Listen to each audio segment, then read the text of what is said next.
Hi అండి, welcome to Sri Malleswari handlooms. ఈ రోజు నేను చూపించబోయే మోడల్ వచ్చేసి నారా బ్రాహ్మణి గారు వేర్ చేసిన శారీ, వైట్ కలర్ శారీ అండి. వీటిలో కలర్స్ వచ్చాయి, ఆగండి చూపిస్తాను. ఇది వచ్చేసి శారీ పళ్ళు పార్ట్ అండి. బ్లౌజ్ పార్ట్ వచ్చేసి ఎల్లో కలర్ వస్తుంది. శారీ అంతా ఆల్ ఓవర్ శారీ అంతా ప్యూర్ మిల్క్ వైట్ కలర్ వస్తుందండి. సేమ్ శారీ మేడం గారు వేర్ చేశారు. వీటిలో కూడా వచ్చేసి కలర్స్ ఉన్నాయి. వీటిలో ఆ శారీలో వచ్చిన కలర్స్ అన్నీ ఇవన్నీ అండి.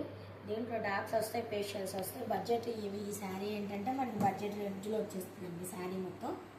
ఈ శారీ కాస్ట్ వచ్చేసి 2500 విత్ ఫ్రీ షిప్పింగ్ అండి. సింగిల్ శారీ అయినా ఫ్రీ షిప్పింగ్ చేస్తాము. ఈ శారీలో ఇంకొక కలర్ ఓపెన్ చేసి చూపిస్తాను. అందులో ఇంకొక కలర్ అండి, మీ ఐడియా కోసం ఓపెన్ చేస్తున్నాం. అది లైట్ కలర్ ఓపెన్ చేసాం కదా. ఈ శారీ వచ్చేసి డార్క్ కలర్ అండి. శారీ అంతా ఆల్ ఓవర్ పళ్ళు వచ్చేసి ఇలా మంగళగిరి లైన్స్ పళ్ళు ఇస్తారండి. బోర్డర్ వచ్చేసి కింద రుద్రాక్ష బోర్డర్ అని పైన గ్యాప్ వస్తుంది. పైన కూడా మళ్ళీ టెంపుల్ బోర్డర్ అనేది కంటిన్యూషన్ అవుతుందండి. బోర్డర్ పైన కూడా టెంపుల్ బోర్డర్ అనేది కంటిన్యూషన్ అవుతుందండి. బ్లౌజ్ వచ్చేసి కాంట్రాస్ట్ వస్తుంది. పళ్ళు మనకి ఏ కలర్ ఇచ్చారో ఆ కలరు బ్లౌజ్ వస్తుందండి.